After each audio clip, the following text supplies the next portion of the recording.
Surveyor's vernier engines were fired for 14 seconds, about 18 hours after launch, to reduce landing velocity. Immediately after the firing, telemetry indicated that the compressed helium used to pressurize the vernier system was leaking through the regulator valve. A small particle had probably stuck in the valve seat. 3 vernier engine firings were commanded in an attempt to get the regulator valve reseated, but without success.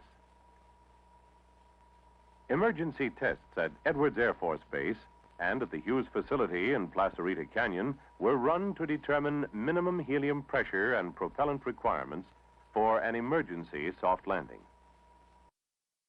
The plan, while ample helium pressure was still available, reduced the spacecraft's weight by burning all excess vernier engine fuel. The fuel could not be used later during the terminal descent because of the loss of helium pressure. By lightening the spacecraft, the thrust needed in the vernier deceleration phase would be reduced. Next, reprogram the terminal descent so as to defer retrorocket firing to the last possible moment, thus minimizing the period during which the vernier engines would have to cancel lunar gravity. Development of a new terminal descent sequence normally takes 4 to 6 weeks. For Surveyor 5, it was accomplished in 40 hours, ending when the spacecraft touched down on the moon on September 10, approximately 18 miles northwest of its original target site in the Sea of Tranquility.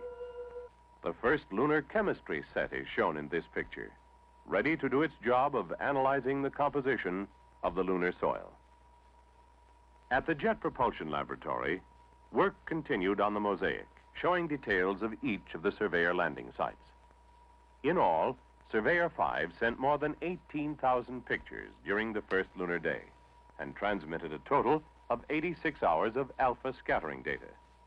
Perhaps the most eagerly awaited of the Surveyor 5 results were those from the alpha scattering instrument, which provided the first direct measurements of the chemical composition of an extraterrestrial body.